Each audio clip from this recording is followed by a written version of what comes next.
Hello friends, welcome to science classes. तर 10वीच्या science part 2चा आपण आता व्हिडिओ बघतोय आणि चॅप्टर आहे life processes in living organism part 1.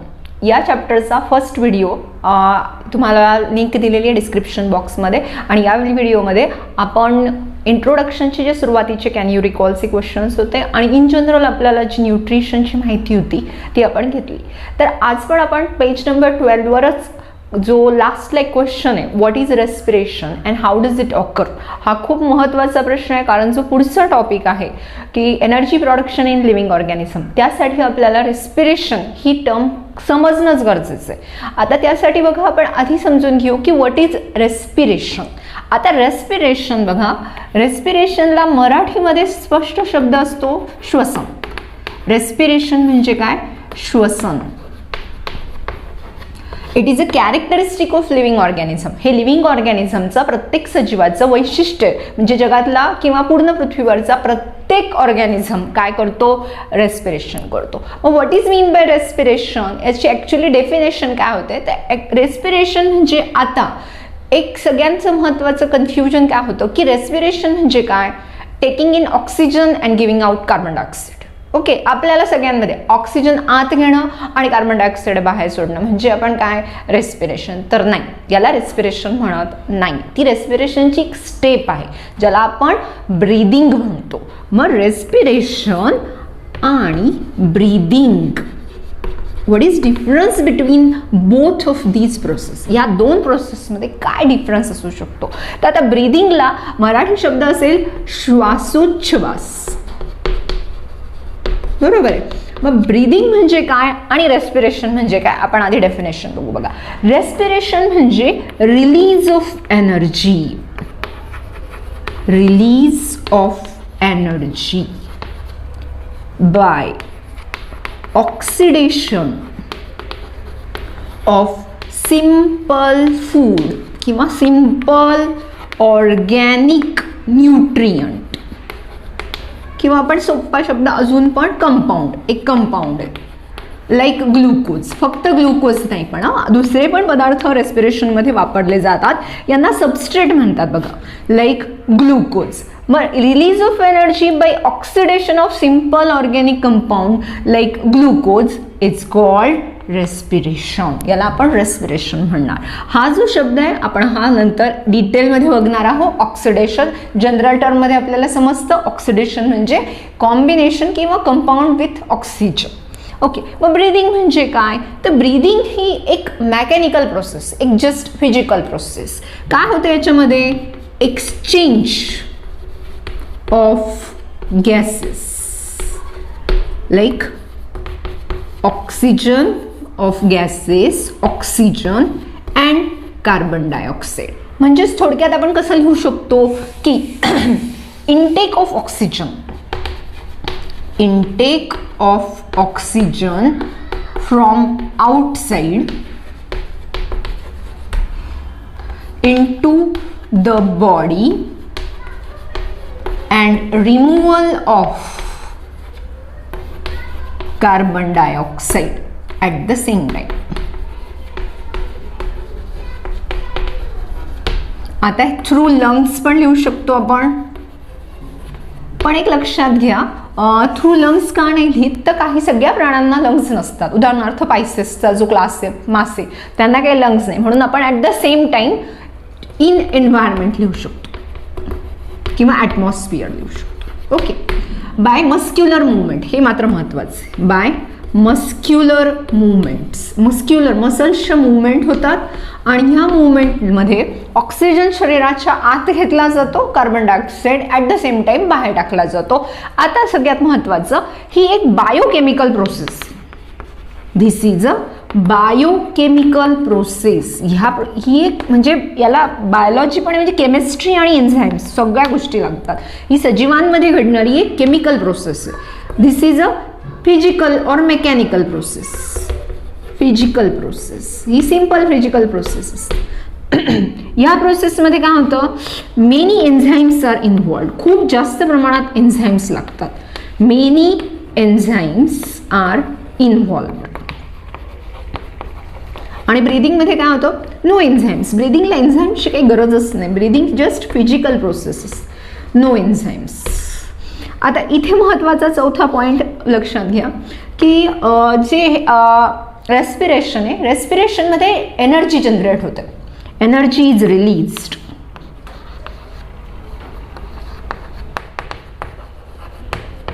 म्हणजे मुळातच रेस्पिरेशनचे डेफिनेशनच बघा ना, रिलीज ऑफ एनर्जी. इथे एनर्जी रिलीजच होत नाही, उलट एनर्जी वापरली जाते. एनर्जी इज नॉट रिलीज्ड, किंवा आपण असं लिहू शकतो energy is used, energy is used असं म्हणू शकतो. इथे काय होतं, इथे ऑक्सिडेशन होतं आणि इथे काय होतं, डिफ्युजन होतं. आता ह्या बेसिक टर्म्स तुमच्या क्लिअर असाव्यात असं माझं समज असेल. डिफ्युजन, डिफ्युजन म्हणजे जास्त जिथे कमी प्रमाण असतं तिथे कॉन्सन्ट्रेशन, तिथे तो पदार्थ त्या साईडला काय म्हणतात पास ऑन केला जातो. तर मग हे बेसिक डिफरन्सेस आहे रेस्पिरेशन आणि ब्रीदिंगमध्ये. आता लक्षात घ्या की रेस्पिरेशनचा ब्रीदिंग हा एक पार्ट आहे. ओके, कारण ह्युमन बिंग्समध्ये किंवा कुठल्याही सजीवांमध्ये अजून एक महत्त्वाचा point, respiration occurs in all living organism. इथे महत्त्वाचं आहे all living organism. It occurs in all living organism. Breathing सगळ्या लिव्हिंग ऑर्गॅनिझममध्ये होत नाही. It occurs in higher animals and some arthropods. काही हायर ॲनिमल्स जे असतात त्यांच्यामध्ये आणि काय म्हणता येईल आर्थ्रोपॉड्स जे असतात, आर्थ्रोपोडा क्लास माहिती आहे तुम्हाला, फायलम आर्थ्रोपोडा, तर ह्या फायलममधले काही प्राणी ब्रीदिंग करतात. मग तुम्ही म्हणाल असं कसं काय, प्लांट्स नाही का रेस्पिरेशन, प्लांट्स रेस्पिरेशन करतात, ब्रीदिंग नाही करत. प्लांट्समध्ये गॅस एक्सचेंज होतात, ऑक्सिजन आणि कार्बन डायऑक्साईड एक्सचेंज होतात, याला गॅशियस एक्सचेंज म्हणतात, लक्षात घ्या. त्याला ब्रीदिंग म्हणत नाही. म्हणजे आता आपलं क्लिअर आहे की आपण काय बघतोय, रेस्पिरेशन. मग रेस्पिरेशनमध्ये काय होणार की breathing is a part of or first step of respiration. आता आपण हे पुसून पुढचा पार्ट घेतो.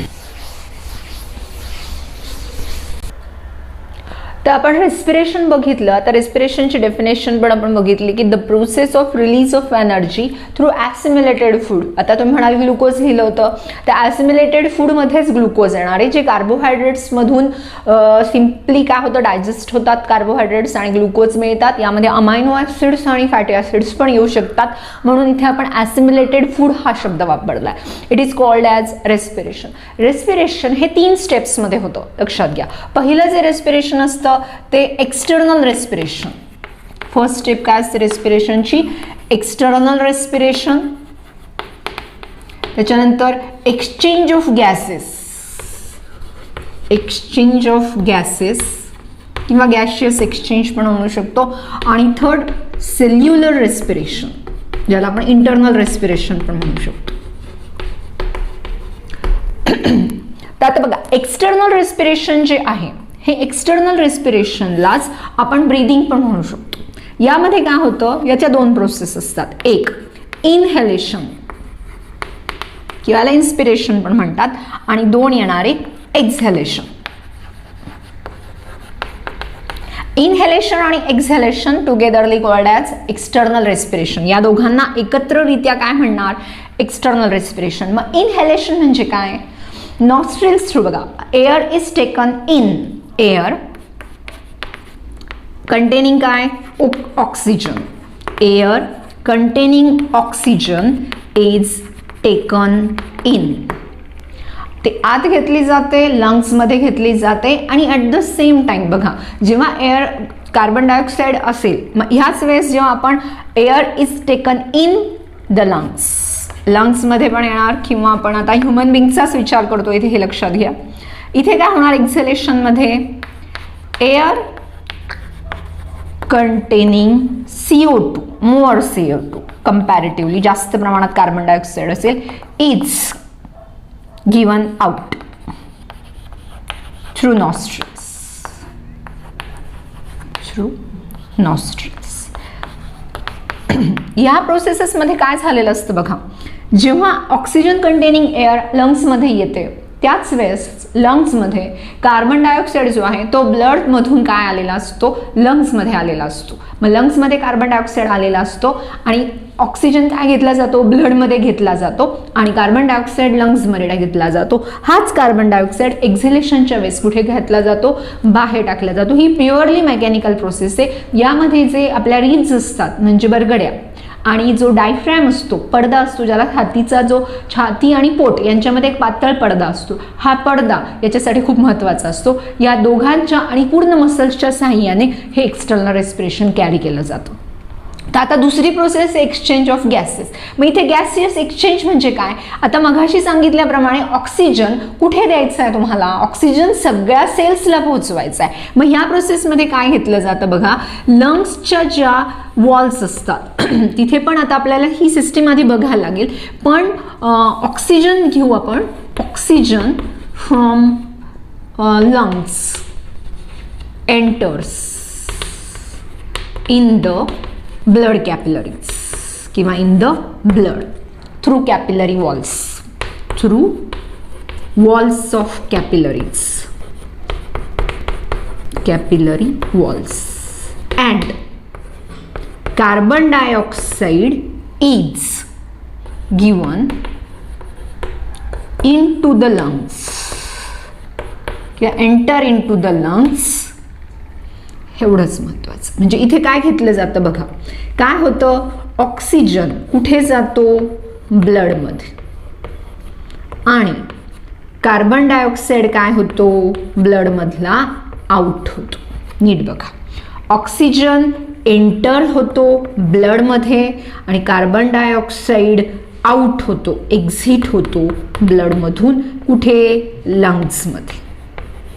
बघा, ब्लडमधून ऑक्सिजन काय झाला, ब्लडमध्ये एंटर झाला आणि ब्लडमध्ये तयार असणारा कार्बन डायऑक्साईड काय होतोय, लंग्समध्ये येतोय. आता ब्लडमध्ये कुठून आला, तर ह्या प्रोसेसमध्ये कार्बन डायऑक्साईड तयार होतो आणि हा ऑक्सिजन वापरला कुठे जातो, ह्या प्रोसेसमध्ये. म्हणजेच लक्षात घ्या, आपले फुफ्फुस ऑक्सिजन वापरत नाही, आपले फुफ्फुस फक्त ऑक्सिजनचा सप्लाय करतात.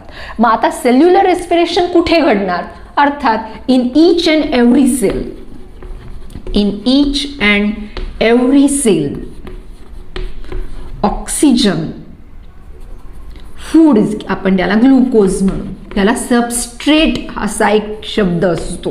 म्हणजे हेच आपण थोडक्यात असं म्हणा तुम्ही, हे लाकडं आहेत जे जाळायचे आणि एनर्जी तयार करायची.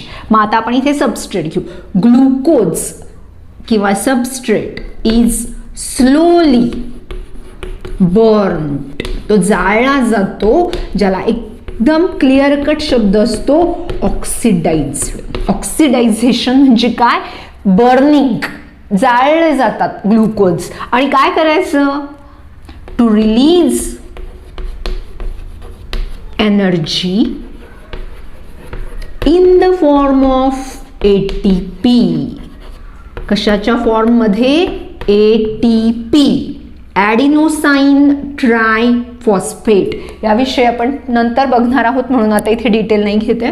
To release energy in the form of ATP. फक्त थोडक्यात माहिती घ्यायची की ही एनर्जीची करन्सी असते, सेलची करन्सी असते, हे सेलचे पैसे आहेत. याच्याशिवाय सेलमधलं कुठलंही काम होऊ शकत नाही, ज्याला एनर्जी लागेल असं कुठलंही काम. ATP, त्यानंतर वॉटर अँड कार्बन डायऑक्साईड. बघा, to release energy in the form of ATP and water and carbon dioxide are formed. का ग्लुकोजचा काय फॉर्म्युला आहे, C6H12O6. हा ग्लुकोजचा मॉलिक्यूल आहे. ओके, हा मॉलिक्यूल कशाच्या सहाय्याने बर्न केला जातो, ऑक्सिजनच्या सहाय्याने. काय मिळतं आपल्याला, 6H2O plus 6CO2 plus ATP.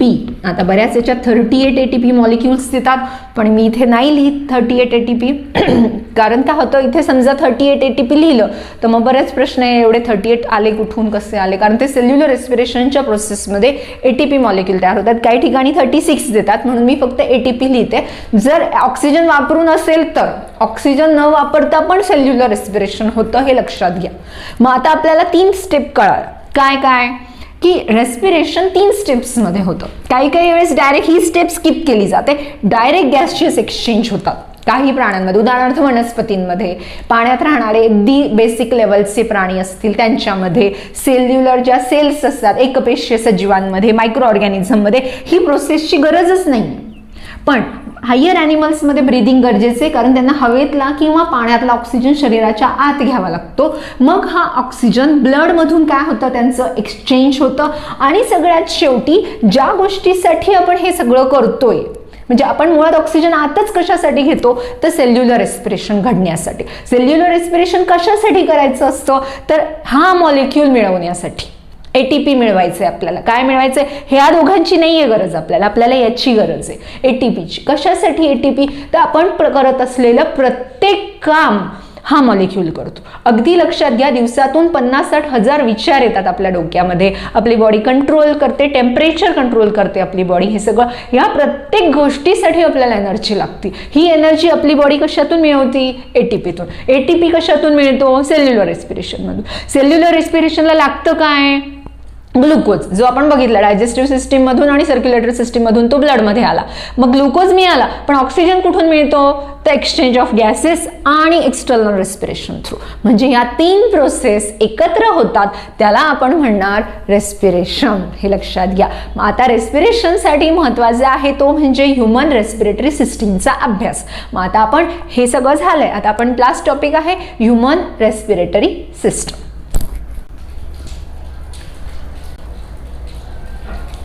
तर बघा, आपण ह्युमन रेस्पिरेटरी सिस्टीम बघतोय. तर ह्युमन रेस्पिरेटरी सिस्टीममध्ये 2 गोष्टींचा इन्क्ल्यूड करतात. एक रेस्पिरेटरी ट्रॅक आणि रेस्पिरेटरी ऑर्गन्स, ह्या 2 वेगवेगळ्या गोष्टी असतात. म्हणजे human respiratory system include respiratory track आणि रेस्पिरेटरी ऑर्गन्स. आता आपल्याला बुकमध्ये ही डायग्राम दिलेली आहे आणि लेबलिंग करायला लावलेलं आहे. ही डायग्राम काढण्याची गरजच नाही, कारण ही डायग्राम तुम्हाला काढायला येतच नाही. हा 8वीचा सिलेबस आहे. पण आपल्याला ही सिस्टीम माहिती असणं फार गरजेचं आहे. शिवाय लेबलिंग पण क्लिअर पाहिजे. आता ह्युमन रेस्पिरेटरी ट्रॅकमध्ये आपण आधी ह्युमन रेस्पिरेटरी ट्रॅक बघू. यामध्ये कशा कशाचा समावेश होतो, नॉस्ट्रिल्सचा, नॉस्ट्रिल, फॅरिंग्स. आता तुम्ही म्हणाल इथे नोज पण लिहा, तुम्हाला वाटलं तर नोज और नॉस्ट्रिल्स, फॅरिंग्स, लॅरिंग्स आणि ट्रकिया, हे यातले महत्त्वाचे अवयव येतात. आणि रेस्पिरेटरी ऑर्गन्स एकच आहे आपल्याला, काय म्हणजे ऑर्गन 2 आहेत, पण लंग्स आहेत आपले 2 असतात, लेफ्ट आणि राईट. तर आता ह्या डायग्राममध्ये तुम्ही म्हणाल मग लेबलिंग कसं करणार, तर सगळ्यात महत्त्वाचं ही जी आहे याला तुम्ही नोज, नॉस्ट्रिल्स किंवा नॅझल कॅव्हिटी हे 3 नाव आहे. सोपं काय आहे, तुम्ही नॉस्ट्रिल्स म्हटलं तरी चालेल. नॉस्ट्रिल्स म्हणजे नाकपुडे. यानंतर हे जे आहे हे माउथ आहे, किंवा याला ओरल कॅव्हिटी पण म्हणू शकतो आपण, तोंडाची कॅव्हिटी, ओरल कॅव्हिटी. आता सगळ्यात महत्त्वाचं बघा, जिथे घसा म्हणजे तोंड आणि नाक यांच्यामध्ये कॉमन पॅसेज असतो, ज्याला आपण घसा म्हणतो, जो इथे असतो. आता इथे जो ऑर्गन आहे, इथे बघा, इथून माउथ आणि त्यानंतर काय म्हणू शकतो आपण, त्याच्या पाठीमागे इथे बघा, इथून पाठीमागे डायजेस्टिव्ह सिस्टीम चालू होते. पुढे रेस्पिरेटरी सिस्टीम असते, बॅक साईडला डायजेस्टिव्ह सिस्टीम असते. आणि याच्यामध्ये एक असा पडदा असतो पातळ. हा पडदा काय करतो, जेव्हा आपण काही गिळत असतो तेव्हा त्या पडदा, त्या जे आपण वॉल असतात आणि हा जो ट्रकी आहे त्याच्यावर तिथे झाकण बसतं. म्हणजे काय होतं, ते पॅक होतं. नाही तर मग कुठलाही अन्नाचा कण, पाण्याचा थेंब जर फुफ्फुसांमध्ये गेला त्याला एक्झिट नाही. आपण फुफ्फुसांमधून हवा फक्त म्हणजे आपण एक्झेलेशनमधूनच येऊ शकते. म्हणून आपल्याला ठसका लागतो बघा जोरात, जर आपण जास्त घाईघाईत जेवलो वगैरे तर. मग ही जी आहे ही माउथ ओरल कॅव्हिटी. मग इथे जो सुरुवातीला पार्ट असतो ना त्याला फॅरिंग्स म्हणतात. काय म्हणतात त्याला, फॅरिंग्स. लक्षात घ्या, मी वाटलं असतं इथे काही नावं पुसून टाकते, जसं मी तुम्हाला फळावर अजून एक डायग्राम दाखवेल ज्याच्यामध्ये लेबलिंग क्लिअर असेल. मग पहिला वरचा कळाला नॉस्ट्रिल्स, तोंड असेल तर तुम्ही तिथे माउथ लिहा, ओरल कॅव्हिटी लिहा. त्यानंतर घसा जिथे एकत्र येतो, तोंड आणि घसा म्हणजे नाकाचा पार्ट आणि घसा, तोंड, इथे कॉमन पॅसेज असतो, हा त्याला कॉमन पॅसेज आहे, त्याला फॅरिंग्स म्हणतात.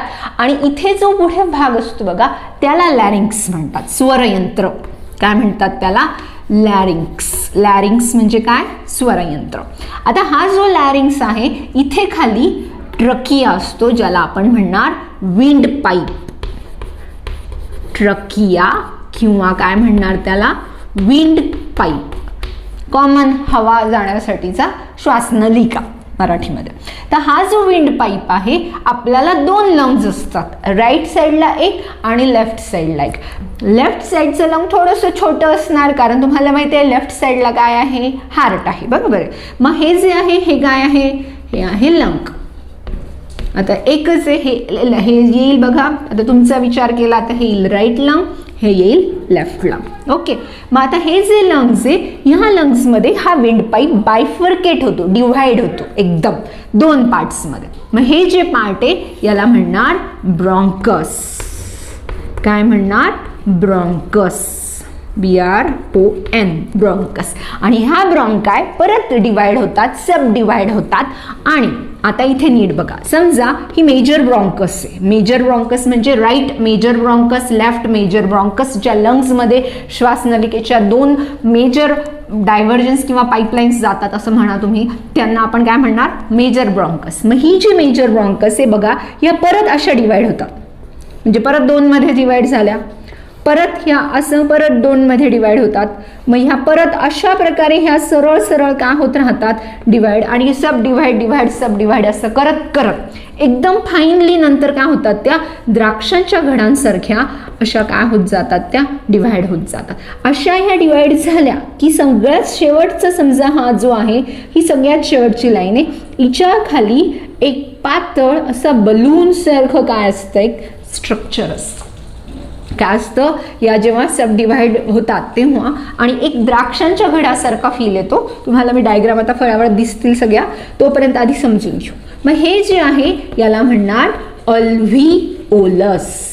काय असतात हे alveolus? These are the balloon like structures. Balloon like structures at the end of bronchi. प्रत्येक ब्रॉन्कायच्या शेवटी बलून लाईक काय असतात? स्ट्रक्चर्स असतात. बलून लाईक स्ट्रक्चर्स बघितले आपण, ज्याला आपण अल्व्हिओलस म्हणतो. हे ब्रॉन्कायच्या शेवटी असतात अशा प्रकारे. म्हणजे आता इथे बघा मेजर ब्रॉन्कस आहेत, हे आपण अशा प्रकारे डायव्हर्ट होत होत होत होत अशा होतात आणि शेवटी असतं त्यांना बलून सारखे काय येतात अशा प्रकारे. आता यांचे काम काय? हा सगळ्यात महत्त्वाचा प्रश्न की ब्रॉन्कस किंवा जे अल्व्हिओलस असतात, या अल्व्हिओलसला लक्षात घ्या असंख्य असतील तर यांना अल्व्हिओलाय म्हणणार. अल्व्हिओलाय म्हणजे काय? बलून लाईक स्ट्रक्चर्स जे आपल्या लंग्समध्ये असतात. काय काम आहे असं? तर हे जे अल्व्हिओलाय असतात ना, हे सरफेस एरिया जास्त वाढवतात लंगचा. एवढा लंगचा सरफेस एरिया जवळपास 80 स्क्वेअर मीटर इतका प्रचंड सरफेस एरिया ह्या अल्व्हिओलायमुळे तयार होतो फुफ्फुसांमध्ये. मग काम काय आहे अल्व्हिओलायच्या? तर ह्या अल्व्हिओलायच्या भोवती ना अशा प्रकारे ब्लड कॅपिलरीज असतात. अशा प्रकारे आता अल्व्हिओलाय ही पिशवीसारखं स्ट्रक्चर आहे आणि याच्या साईडला सगळीकडून काय जातात? ब्लड कॅपिलरीज जातात. ह्या वॉल्स अत्यंत पातळ असतात, अत्यंत थिन मेम्ब्रेन्स असतात एकदम. ह्या वॉल्समधून काय होतो? ऑक्सिजन एंटर करतो. आता हा ब्लडमध्ये असतात त्या आरबीसीज, हे पण लक्षात घ्या. ब्लडमध्ये असतात आरबीसीज. आरबीसीज मध्ये असतो तो म्हणजे हिमोग्लोबिन मॉलिक्यूल. हिमोग्लोबिन हा ऑक्सिजन कॅरियर आहे. तो ऑक्सिजनला लगेच काय करून घेतो? ॲब्सॉर्बच करून घेतो. सगळा रक्तातला ऑक्सिजन काय होतो? ॲब्सॉर्ब होतो. आणि त्याच वेळेस ब्लडमध्ये असणारा कार्बन डायऑक्साईड जो गॅस आहे तो डिफ्यूज होतो, कारण त्याचं प्रमाण इकडे कमी असतं, इथे जास्त असतं, म्हणून तो जास्त कडून कमीकडे, कमी कॉन्सन्ट्रेशनकडे तो काय करतो? ट्रॅव्हल करतो. आणि अल्व्हिओलायमध्ये काय येतात? ऑक्सिजन ब्लडमध्ये येतो आणि कार्बन डायऑक्साईड अल्व्हिओलायमध्ये येतो. सगळे अल्व्हिओलाय कार्बन डायऑक्साईडने फिल होतात. आणि लक्षात घ्या इथे सगळ्यात महत्त्वाचं जे काम आहे तर ह्या कॉन्व्हेक्स जो असा एक पडदा असतो, या पडद्याला म्हणतात डायफ्रॅम. इथे जी सायलेंट आहे तर हा जी उच्चार होत नाही, डायफ्रॅमच म्हणायचं, डायफ्रॅम नाही म्हणायचं. तर हा जो डायफ्रॅम हा पडदा आहे, हा पडदा आणि आपल्या ज्या बरगड्या असतात रिब्स, या दोघांचं मिळून काय होतं?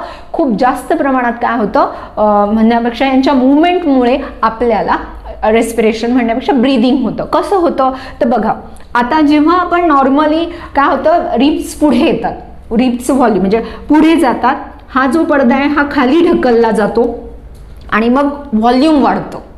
कशाचं बघा, बरगड्या पुढे येतात, हा जो पडदा आहे तो खाली खेचतो आणि फुफ्फुसांमधलं व्हॉल्यूम वाढतं. मग हा व्हॉल्यूम वाढलं की इथलं प्रेशर कमी होतं, बाहेरची हवा येते तिथे. जेव्हा एक्झेलेशन करायचं, बाहेर हवा टाकायची, तेव्हा हा पडदा वर घसरतो, बरगड्या मागे येतात आणि हवा जोरात बाहेर टाकली जाते. हे फक्त ब्रीदिंग, हे लक्षात ठेवायचं. मग आता ब्रीदिंगमध्ये लक्षात घ्या कोणाकोणाचा काय काय पार्ट आहे. एक नॉस्ट्रिल्स, फॅरिंग्स, लॅरिंग्स, ट्रकिया, त्यानंतर येतील ते लंग आणि डायफ्रॅम. हे महत्वाचे सगळे पार्ट. आता नॉस्ट्रिल्सच्या आतमध्ये म्युकस असतं, ओलसरपणा असतो, प्लस बारीक असे केस असतात. कशासाठी तर आता बघा, आता मी इथे खडूने लिहितीये, हे सगळी धूळ वगैरे किंवा आपण बाहेर गेलो सगळी धूळ नाकांमध्ये जाणार, नाकांमधून श्वासामध्ये आणि श्वासांमधून लंग्समध्ये. लंग्समधून बाहेर कशी टाकायची ती, मग लंग्समधली हवा काय नकोय, धूळ नकोय. बॅक्टेरिया तर आता ते फारच फाईन असतात, पण धूळ तरी नको, ॲटलीस्ट डस्ट फ्री पाहिजे. मग डस्ट फ्री करण्यासाठी हे जे लार्ज पार्टिकल्स असतात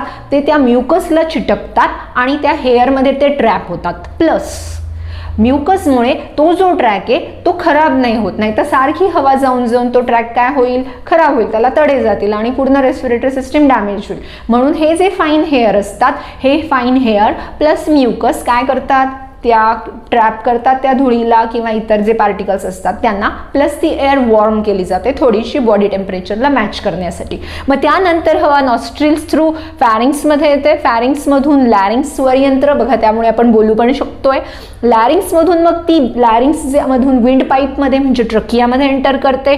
ट्रकियाचं डिव्हिजन होतं ब्रॉन्कसमध्ये, मेजर ब्रॉन्कसमध्ये, एक लेफ्टमध्ये आणि एक राईटमध्ये एंटर करतात.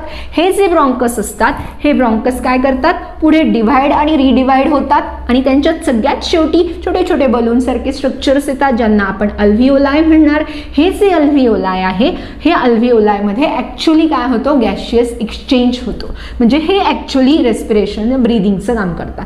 त्यानंतर खाली तळाला एक पडदा असतो ज्याला आपण डायफ्रॅम म्हणतो. ह्या पडद्यामुळे काय होतं, ह्या पडद्याची मूवमेंट होत राहते, प्लस रिबची मूवमेंट होते आणि या सर्व मूवमेंट मिळून काय तयार होतं की आपण ब्रीदिंग करतो. लक्षात घ्या, कारण आपल्याला आता फक्त ब्रीदिंग बघायचं होतं. मग आपण आता ह्युमन रेस्पिरेटरी सिस्टीम बघितली, त्यानंतर आपण बघितलं की रेस्पिरेशन म्हणजे काय आणि रेस्पिरेशनच्या 3 स्टेप्स बघितल्या. ह्या चॅप्टरचा जो सगळ्यात महत्त्वाचा पार्ट आहे तो आहे सेल्युलर रेस्पिरेशन, कारण आपल्याला एनर्जी प्रोडक्शनच माहीत नाही. आत्ताशीच आपण ऑक्सिजन आत कसा घेतला तेवढंच बघितलं. हा ऑक्सिजन वापरायचा कसा आणि या ऑक्सिजनच्या सहाय्याने रेस्पिरेशन कसं करायचं हा पुढच्या व्हिडिओचा पार्ट आहे. तोपर्यंत भेटू आणि हा बाकीचा सगळे अभ्यास तुम्ही करा. Okay, good bye.